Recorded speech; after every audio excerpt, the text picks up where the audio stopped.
All right, I want to welcome everyone to the AdCast. Today, you always hear me say I have a special guest, but today, this is someone who is super special. Her name is Miss Barbara Seymour. This name may sound very familiar to you. She is the attorney's attorney. This is the AdCast. You're listening to the AdCast. There's three things that I tell people to focus on. That's your budget, your media, and your message. People gon' call it the truth. Every day I'm hustling. If you hustle, you'll never go hungry. Hustle and motivate. Hustle and motivate. That's why they follow me, huh? They think I know the way. You're listening to the AdCast. All right, everyone, welcome to the AdCast. Today, I'm joined by none other than Miss Barbara Seymour, and she is the attorney's attorney. A lot of attorneys who do listen to this podcast, Barbara, they're going to recognize your name, and they're going to know exactly what you do, and then some of them are going to turn the volume way up, and they're going to start listening. So hopefully today, they can learn something about what you do or what they should be doing, right? So that's right. Thanks for having me, Eric. All right, no problem. Thank you for being on the show. So, Barbara, you have such an impressive resume. You've been teaching you've been an adjunct professor for over 21 years. You're licensed in South Carolina. You're licensed in Georgia. So when do you have time to sleep? That's one question I have for you. And two, please go ahead and introduce yourself to the people who are actually standing by and listening to us. Thanks, Eric. Again, I'm so pleased to be here. I am a graduate of the University of Georgia School of Law. Go Dogs. I graduated in 1992 and returned to my hometown of Spartanburg and went to work for a personal injury law firm for about 7 years. I was a trial lawyer, and I was reading the South Carolina Bar magazine one day, and I saw an ad in the classified section for a job at the South Carolina Supreme Court working for the brand new discipline office. Wow. And it called to me, it appealed to me. I had been teaching ethics to paralegal students in the continuing education program at Commerce College. And so I applied for the job and got it, and I moved my family to Columbia. And that was in 2000, and I worked for the Supreme Court at the Office of Disciplinary Counsel for 17 years and left there really to kind of switch sides, so to speak. I went to work for the law firm of Clawson Staubes, which is a statewide law firm, and I'm in their Columbia office representing lawyers and law firms, judges, bar applicants in all matters related to professional ethics and discipline. Wow. So impressive. You know, and Barbara, you said, let's talk about the 2000 era when you worked for the South Carolina Supreme Court. Because around this time, I mean, like the office had opened up and you applied, but attorney advertising had really started to take off, right? And so you were, like I referenced in the beginning, you were kind of like the attorney's attorney, right? So how has the advertising for attorneys changed from then till now for you? Well, the historical development in the modern era of lawyer advertising is really interesting, and one that I'm kind of close to. The law firm that I worked for as a personal injury lawyer had been the firm in the 1970s that had filed a lawsuit to permit lawyer advertising. So up until the 70s, lawyer advertising was illegal, and lawyers would get disbarred for solicitation and advertising. And through litigation like that across the country, the federal courts, particularly the U.S. Supreme Court, said, wait a minute, lawyer advertising is commercial speech just like any other business, and it can be regulated from an ethics standpoint, but it can't be prohibited. And so over the course of the next 50 years, lawyer advertising has evolved to what it is today. The firm that I worked for was a heavily advertising personal injury law firm. That's where we got a significant amount of our business for workers' compensation, Social Security, and personal injury related cases. And so I had that background when I got to the Office of Disciplinary Counsel and had that kind of perspective. For lawyers kind of fall into two camps. Well, before the internet and websites, they fell into two camps: advertising lawyers and lawyers who didn't consider themselves to be advertising lawyers and didn't like quote unquote lawyer advertising. And of course, now with social media and the very, very low cost of online advertising, every lawyer is an advertising lawyer. And so as a result of that, we've seen some pretty significant changes. I remember speaking to an attorney. They were in the Midlands area a while ago, and I was talking to them about advertising or trying to convince them, which was kind of the hard task back then. And they were a family-run firm, had done some big cases, but they really frowned at the idea. And this was like in the early 2000s. Just their firm was not doing it. So they did not want to be seen as a TV lawyer or an advertising lawyer. But nowadays, that same firm, they advertise. Did law firms kind of see it as a disgrace to their profession to advertise back then? Well, I think that unfortunately, the general concept of lawyer advertising was tarnished in the eyes of lawyers as a result of some of the wacky stuff that you saw and still see on TV. It was not dignified. It was showmanship. It was all about the money and the flash and the car crashing in the background and that kind of thing. And it just wasn't considered to be the level of professionalism that the lawyers, the standard that lawyers held themselves to. And so unfortunately, even quality advertising, even tasteful, dignified advertising kind of got lumped in, right? So we had this notion for many years, advertising bad, it's not good. It's not good for the profession. And still there's a lot of stuff that's out there that is not good for the profession. Not so much in our state of South Carolina, although there is some of that. But a lot of the stuff that you see on the internet with divorce lawyers chainsawing couches in half and, Wow. big giant checks and money raining down and that kind of thing. It really is undignified, and it turns a lot of lawyers away, and quite frankly, turns a lot of potential clients away. But unfortunately, I think that the concept of lawyer advertising kind of got a bad rap as a result of some of the things that, kind of the fringe kind of stuff that was going on, and still to a certain extent is going on. But I think it's much more, I think you're right, it's much more accepted, the concept in general of advertising, because the bar is growing. The market is shrinking as a result of non-lawyer delivery of legal services like online document preparation services and that kind of thing. So we've got a shrinking market, but more players, right? And so every law firm now has to figure out a way to market itself. Even if they don't consider themselves to be quote unquote advertising lawyers, certainly not TV lawyers, right? No, I mean, that's really interesting about the online lawyers. Let's just say something like a legal Zoom, right? Is this a threat to law firms and some of the practice or some of the things that they do nowadays?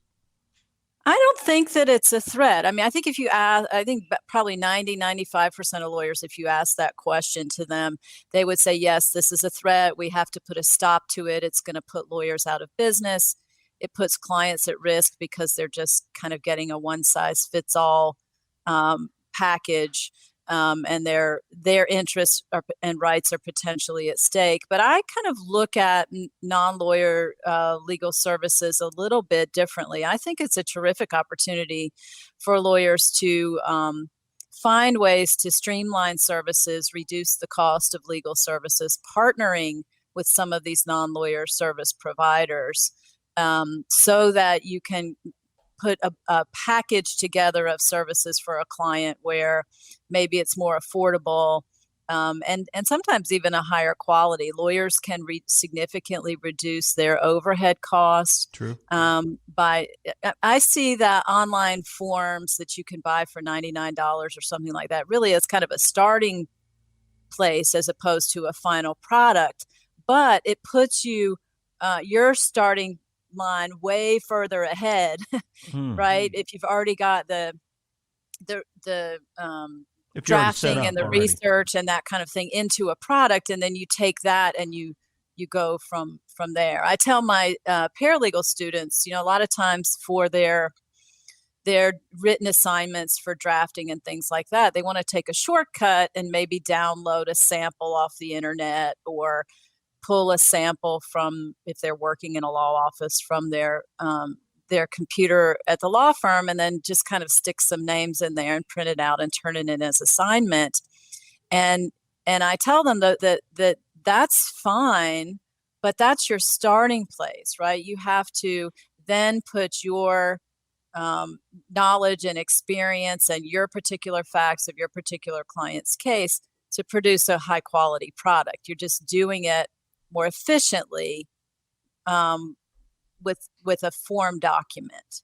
Got it. And so Kind of I really almost don't speeding know up the this process thing. a little bit. Yeah, Almost speeding up the process.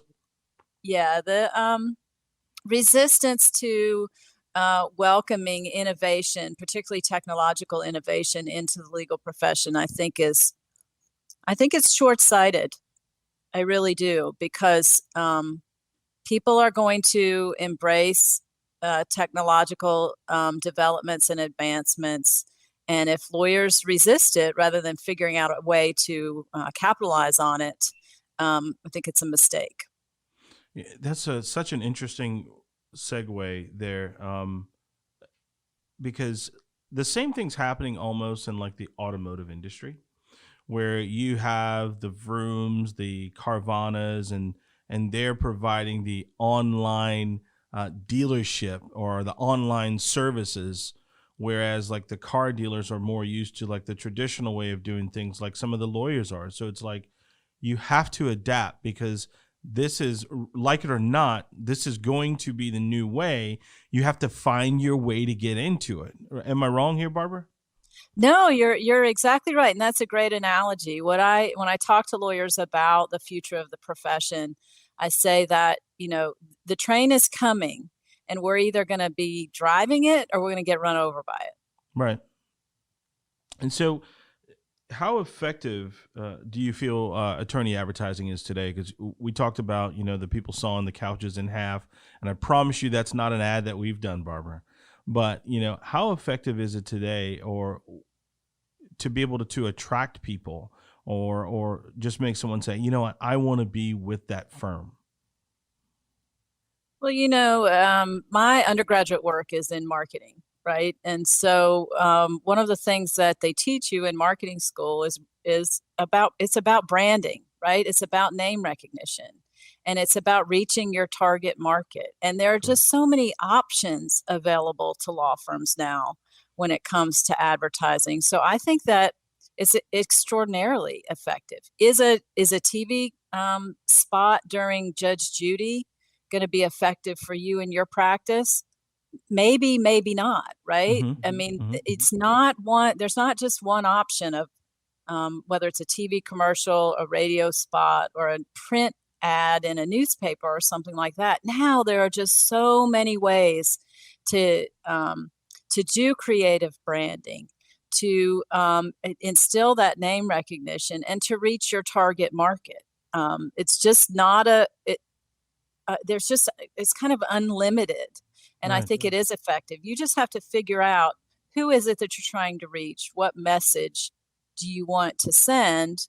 And how do we get that message to those people? And then, of course, the umbrella over all of that is, how do we do that in a way that is ethical and not going to get us Correct. into trouble with the disciplinary authorities.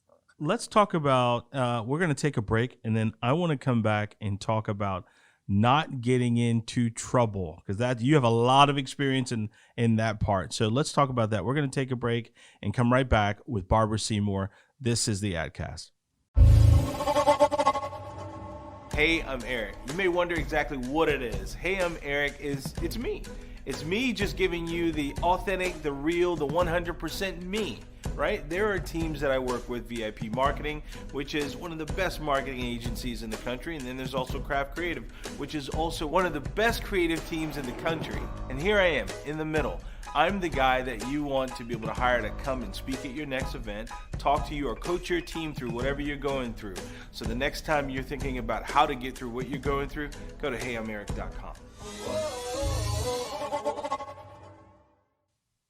All right, so I'm back with Miss Barbara Seymour here, and right before the break, we talked about getting in trouble. Now, you spent 17 years watching people get in trouble. So what are some of the things that you've seen in your 17 years? And do you see some folks like they're just repeat offenders? They just won't change their ways. So what have you seen in your 17 years working with the Office of Disciplinary Counsel? Well, I think that the theme is lawyers not reading the rules of professional conduct, not having their content reviewed, or not looking at their content in the context of the requirements and limitations of the ethical rules in South Carolina. And it isn't because advertising lawyers are bad lawyers or unethical lawyers, or they don't care about the rules, or they're thumbing their nose at the disciplinary authorities. There's really actually several factors that play into the mistakes that lawyers make in advertising. And the first is that lawyers, we all consider ourselves to be ethical people. So we trust our own judgment. And so we a lot of times go based on what we think the ethics rules require, maybe relying on what we learned in law school, right? Which for most law schools, you really don't learn a lot about the state's rules of conduct. You study the American Bar Association model rules, which we are a model rules-based state here in South Carolina, but we have a lot of modifications, particularly in the area of lawyer advertising.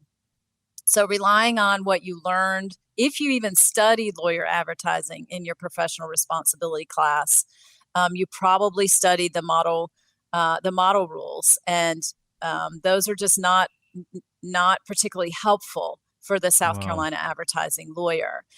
The other thing that happens, I think, is that we think that other lawyers we respect, lawyers who are successful, we consider them to be ethical lawyers. So we model our conduct based on what we see them doing. And Correct. so and I hear this from my clients all the time, where, well, so-and-so, has all these billboards, and they're great lawyers, and they don't do that with their billboards. And so relying on or basing what you do on what other lawyers are doing, what you see other lawyers doing, it's a risk area, because in South Carolina, our discipline process is a complaint-driven system. So the disciplinary counsel doesn't drive down the interstate taking photos of billboards, or doesn't record television advertisements or go on the internet to look at websites and generate disciplinary complaints, right? They're only going to conduct an investigation if somebody files a grievance, which is good. We don't want that, right? Right. But what that means is a lot of the stuff that you see is not compliant with the rules of professional conduct. Got it. And then I think the third thing is that they're very technical, right? So we have lots of little boxes that we have to check, because most of the lawyers who get into disciplinary trouble because of lawyer advertising don't get into trouble because of false or misleading, blatantly false statements Right. or Or promises. right. It's mostly the technical stuff, right? In South Carolina, every print or recorded advertisement has to have the name of at least one responsible lawyer, and our commission interprets that as the full name. And so you'll see a billboard, let's say for Seymour Law Firm, and Barbara Seymour's name is not on the billboard. And that is a violation of the rules of professional conduct. My address also has to be on all of my advertising. And so you'll see a lot of billboards without an address. We also have and I know I'm just using kind of billboards as an example, but we also have a rule in South Carolina that's not a model rule that says that anything that you're required to include in your advertising has to be prominently placed and conspicuous. So if you say, okay, well, there's my name and address, if you pause my online video, my YouTube commercial, if you pause it and you zoom in, there you can see my name and address. That's not compliant either.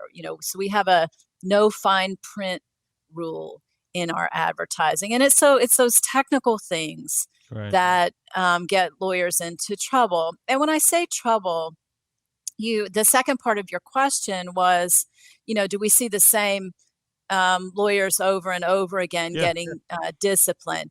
And that really does not happen. You're not going to see a lot of public discipline against advertising lawyers because the vast majority of disciplinary cases involving the marketing aspects of the rules of professional conduct are considered to be minor misconduct. So what normally happens if the complaint is filed about, let's say a complaint is filed about my website, that maybe I use the word specialized on my website, which we're not allowed to do in certain practice areas. If I make the change, respond to the disciplinary counsel, acknowledge my mistake, they're usually just going to say, if I've never been in trouble before, they're going to give me a cautionary letter. It's like a warning ticket. They'll say, you need to be careful in advertising in the future. Okay. Maybe go to do some continuing education on lawyer advertising so that you don't make another mistake. And then that's it for the lawyer. It's not a sanction. It's not, nobody knows about it. It's not public. And so it's just an opportunity for a lawyer to realize that they made a mistake and they need to be more careful in their advertising in the future. Where lawyers get into trouble, though, is if that happens and then they make another mistake, right? Wow. Even if it's a different kind of mistake, that letter of caution then becomes disciplinary history, which can ratchet up a sanction and be a more serious situation for a lawyer. So now with that, we talked about, like, let's just say like the billboards. We use that as an example, or it could be a TV ad. You may have a marketing agency out of Texas doing the ads here for someone in South Carolina. And the Texas and South Carolina laws are totally different, right? But what they're doing is they're probably modeling the ads that they're running in South Carolina behind what they're doing in Texas. So would you say that it's important for every law firm that's marketing to look into the ethics of marketing or visit some continuing legal education or advise their agency to kind of be up to par on the South Carolina laws before you hire them? Oh, absolutely. When I was at ODC, I was the lawyer that handled all of the investigations and prosecutions of lawyer advertising cases. And I cannot tell you how many times lawyers would say to me, well, our marketing people guaranteed or told us that it was ethically compliant. And there are several possibilities there. One is they're just saying it. right? Mhm. And they know nothing about lawyer ethics and don't care anything about lawyer ethics. Right. Two, they may be looking at the model rules, or as you mentioned, their own state's rules. If it's a marketing company in Illinois, maybe they're looking at the Illinois version of the rules, right? So yes, absolutely. I think that every law firm who is doing any kind of advertising or marketing needs to send somebody to do some continuing education that is South Carolina specific, whether that's a lawyer in the office doing that or their marketing professional taking some classes. And there are lots of really great options out there for that. But you're right, it does need to be South Carolina specific. And of course, I recommend that if you're doing any volume of advertising, if you have a website, you need to run it by a professional responsibility lawyer. Absolutely. It's the cheapest insurance that you can buy is paying somebody that knows the rules and understands the process and knows marketing, right? Because you can regulate yourself to death and completely diminish your message, because there's a lot that you can do. It's less about what you can't do and more about what you can do if you do it the right way. I'm almost in mind, especially talking to you now, like I see attorneys and law firms, they have huge marketing budgets. It's almost like they should have that ethic budget inside of their market budget. Before you run that, let's just say $100,000 a month in TV ads, you need to corner out some of that money to make sure that, that $100,000 in ads don't cost you $1 million in fines or cases down the road. Like you said, it's the cheapest form of insurance that you can actually have for your firm. So how many law firms do you represent now, Barbara? Oh, a couple of dozen law firms and a lot of that work is just, they send me their script, right? Or they send me their first cut of a spot. And for a lot of them, I work directly with their marketing team, right? So the marketing team is including me on new campaigns, new content, website. I do lots and lots of website review. And for some firms, I do like a monthly retainer. They just pay me monthly and they get unlimited time for ad review and other on-call ethics advice not related to advertising. Other firms, it's more economical for them to just pay me by the hour, and they just, shoot me their content and I take a look at it and give them thumbs up or give them some suggestions for changes. So now, what does that process look like, Barbara? Let's just say if I were a law firm owner, I know that I'm going to have this big second quarter marketing campaign on all these different mediums. How does it work? What's the process like for those? Because there's some young attorneys probably starting out right now that aren't utilizing those services, which they should, and we'll talk about that. But what does that process look like, for that young person starting that law firm or that new lawyer starting that practice? What I like to do with the law firms that I represent at the beginning, particularly ones that are just starting out, whether it's an out-of-state firm that is expanding to South Carolina, a newly formed law firm, or a law firm that's venturing into some new medium or some new platform, before any content is written, I like to meet with the decision makers on the law firm side and the content creators at the same time, all in the same room, and kind of walk through the basics, right? The 4 words we're not allowed to use, the requirements for name and address, the improper use of comparative language, right? What do we have to do if we advertise no fee unless we win? Just kind of going over those basics with the whole team so that so that we have some context. Right. And then I also provide everybody with a checklist. So whenever we're developing some new creative, whether we're revamping the website, whether we're doing a new video campaign, while that creative process is going on, we can go down that checklist, and we don't have to call Barbara and say, what about this and what about that? We've got this kind of go by.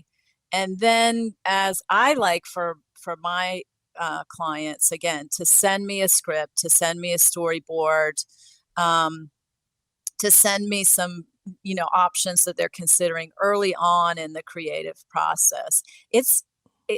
As you know, Eric, it costs a lot of money to reshoot. Absolutely. Right? And so don't send me Barbara. don't send me the final product, Yeah. because then I'm going to send you a list of 15 things that's wrong with it, and you're just going to have to kind of start over. So getting an ethics professional involved when you first get started can save you a lot of money in the long run. No, I agree with you 100%. It can cost you a lot of money. You brought up something. You said the 4 words that we're not allowed to say. What are those 4 words that we're not allowed to say?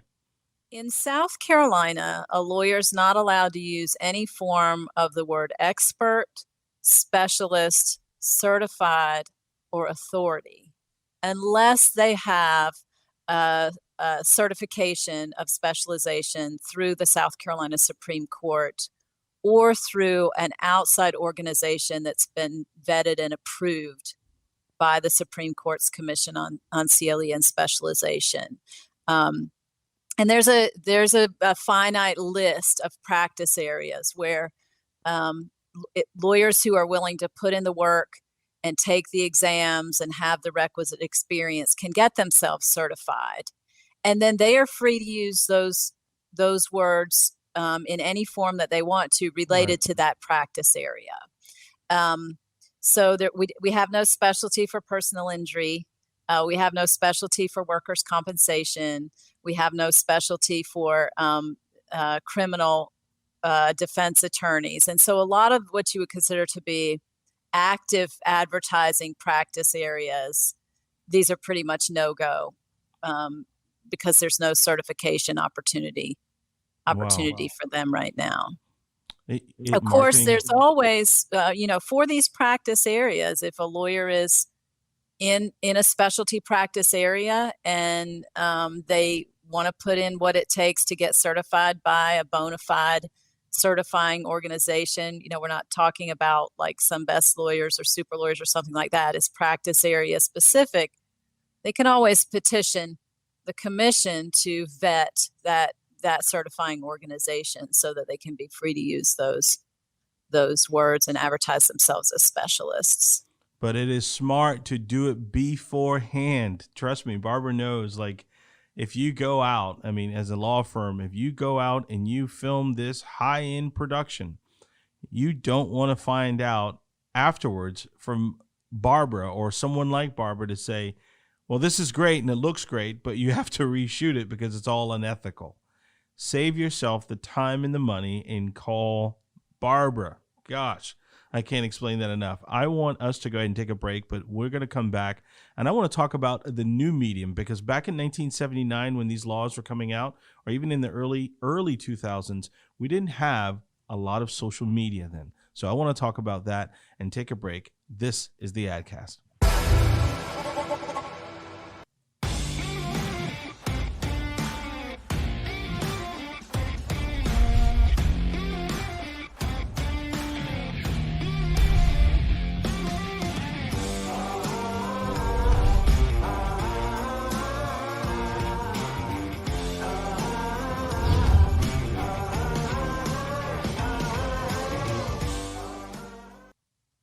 All right, this is Eric Elliott, and I am back with Barbara Seymour. And right before the break, we were talking about, Barbara was giving out all kinds of golden nuggets right there. So listen close and get your stuff ethically approved before you go to production.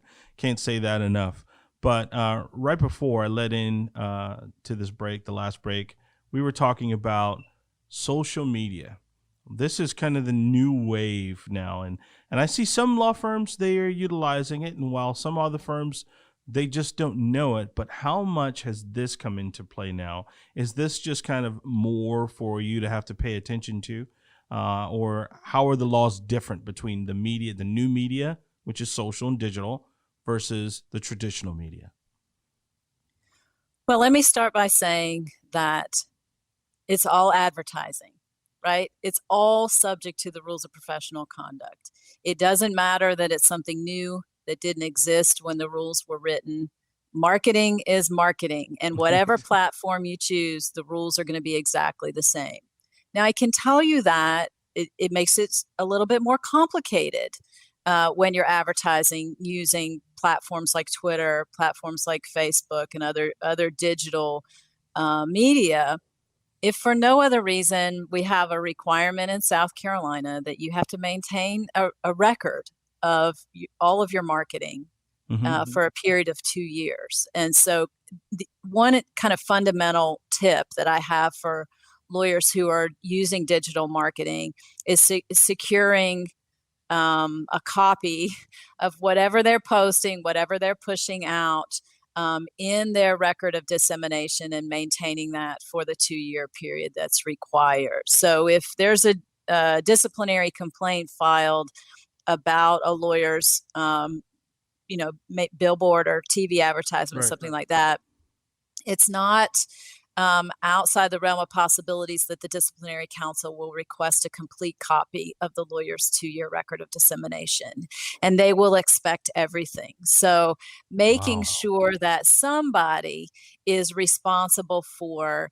downloading, and you can maintain your record in digital format, but you can't rely on the platform to keep that copy for you. Right. It's not like Facebook reminding you about birthdays every 2 years or every year. That's right. I mean, and I think Twitter, you can only actually even look at your own Twitter feedback about 6 months. So making sure that that is part of your regular routine, part of your marketing plan to secure all of your content in some reproducible format is essential. The second tip that I have for social media is keeping control of your content. Right. So lawyers are not ethically responsible for what other people say about them unless they incorporate what other people say into their own marketing.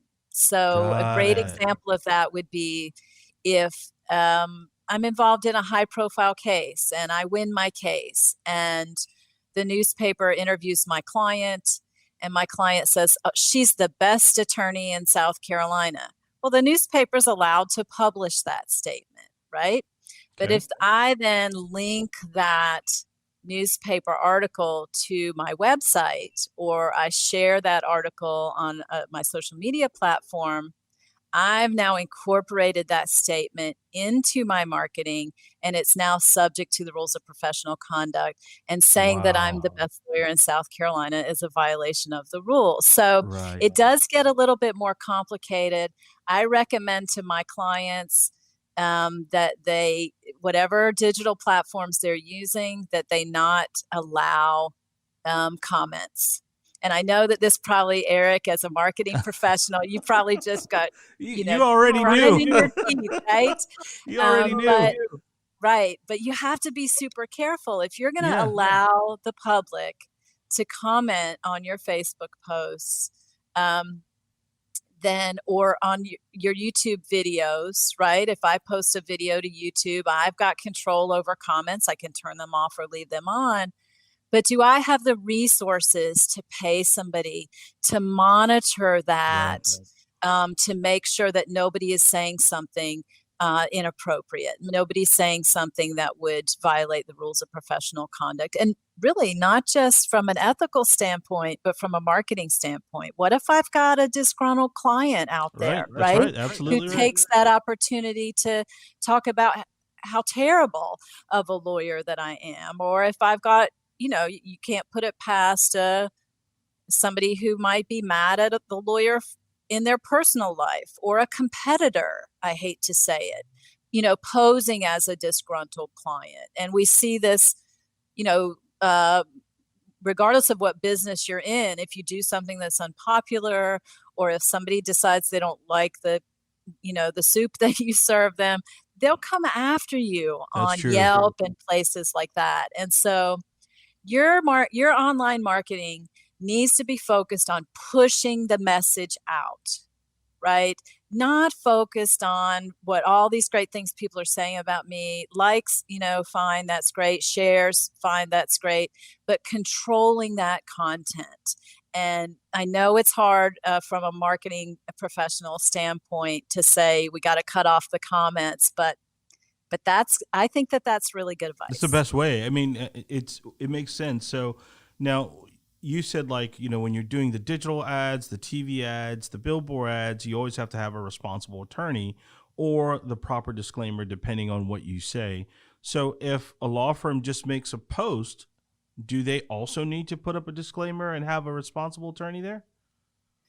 Yeah, so this is a little bit tricky, and I work with lawyers all the time on how do we say the things that we're required to say? How do we make sure that it's prominently placed and conspicuous to the viewer, because that's the test in these kind of micro formats, right? So, for example, with Twitter, you're going to be limited to a certain number of characters for every tweet that you push out.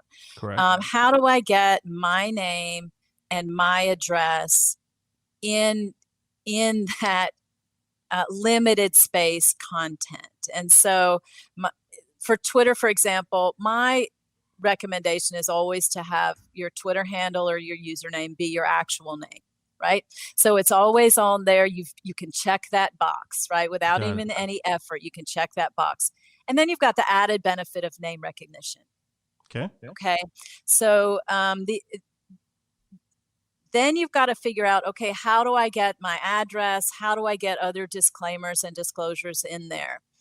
You definitely need to pay close attention to the controlled content in your profile, right? So in your banner, in your info description, pushing that up to the top of that so that somebody doesn't have to click on read more or see more to get down to the stuff that's required.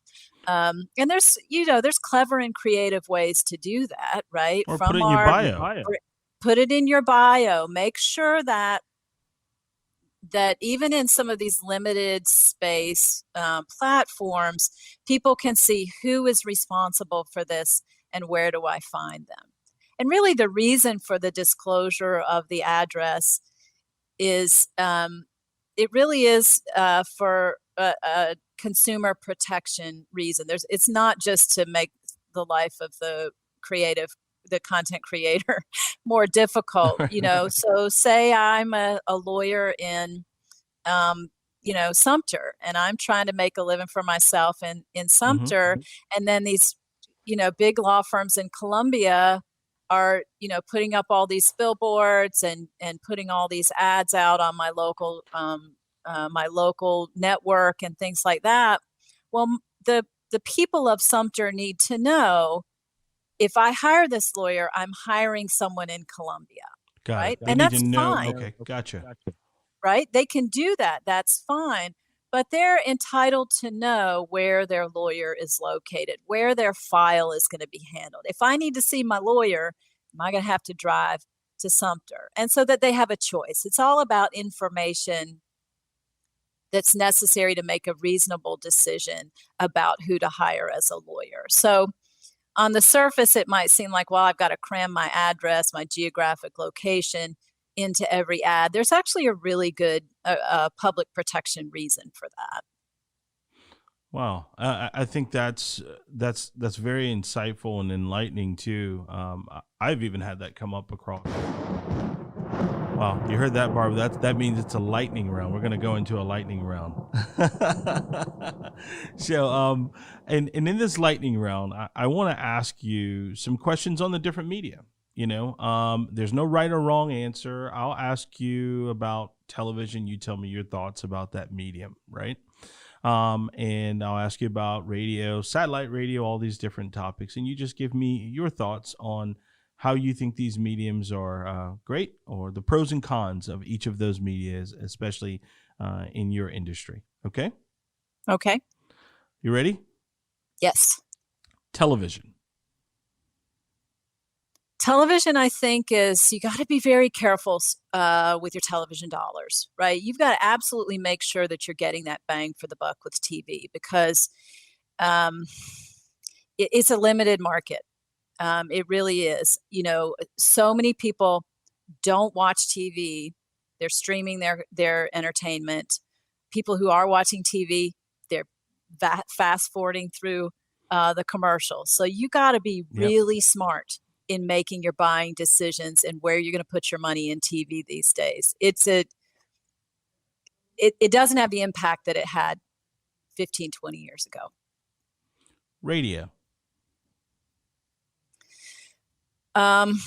Again, I would probably say the same thing. So much of our musical entertainment and news and talk radio, we're getting that content outside of the commercial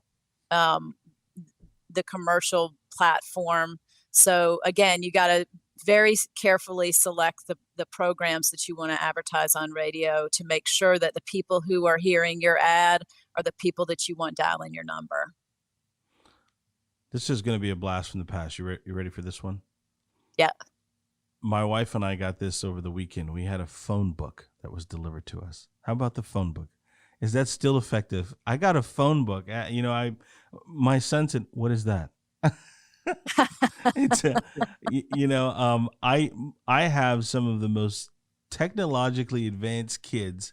YouTube, anything else, they could figure it out. But if I give them a phone book, it's like, what do I do with this? What about the phone book? It's still being delivered. Is it effective?